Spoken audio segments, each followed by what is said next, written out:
Dito kasi sa sinabing ito na itong si Mr. Jimmy Bondoc, ang naalala daw po ni Vice Ganda sa inyo, Mr. Jimmy Bondoc, kayo daw po yung gustong ipasara ang ABS-CBN. At yung mga kasabayan nyo na magagaling na mga awit, maganda yung naalala ng mga kababayan natin sa kanila. Sa inyo mukhang negatibo. Anyway, puntahan natin to. Kasi ang sabi natin si Mr. Jimmy Bondoc, huwag daw papasukin. Pag kumatok muli, ang tinutukoy niya dito yung mga tao ko noon na bumaliktad, nilaglag sa Sara Duterte. Ganyan kasi ang usapin eh.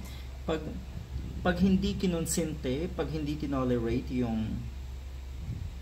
yung gawi ng isang katulad ni Sara Duterte halimbawa, parang ibig sabihin ay bumaliktad. Alam niyo po ba na yung mga hindi tinolerate, yung mga pumirma sa impeachment trial, yun po sigurado ay mga totoong pwedeng sabihin na totoong kaibigan ni Sara Duterte dahil alam nila mali ang ginawa ni Sara Duterte at hindi dapat itolerate yun. Sa bandang huli, pwede pa rin silang maging magkaibigan.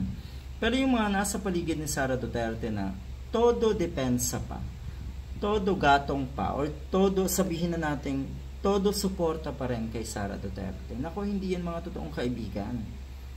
Dahil gustong mapasama lalo itong si Sara Duterte. Ang sama na nga, gusto pang mapasama lalo. Ang sabi naman itong si Jimmy Bondoc, tandaan nga lang daw, eto, hindi lang ang mga kalaban ni Inday, kundi ang mga walang kibo. O, tignan nyo.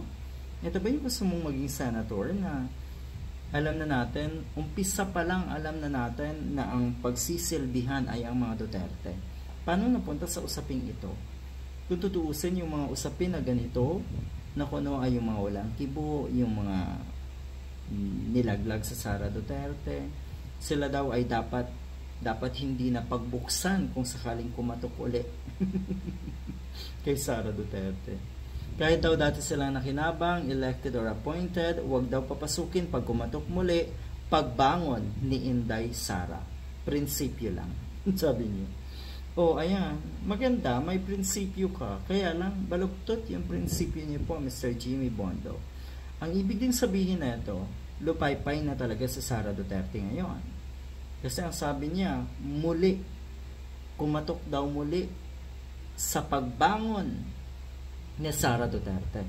Ang tanong, ang ibig sabihin, lupaypay, talagang bagsak na. Inamin na rin natin si Mr. Jimmy Bondoc na lupaypay na nga. Bagsak na, tumumba na ang pader. Diba?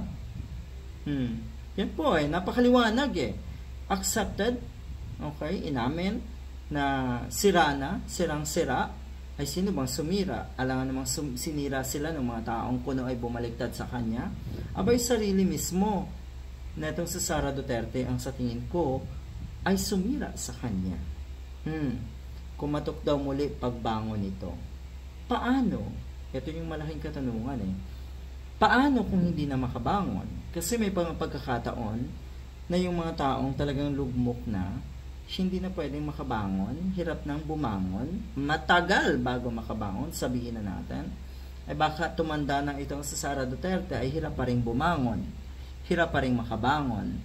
Paano kung tuluyang ma-impeach at hindi na talaga makatakbo sa kahit anong posisyon sa gobyerno?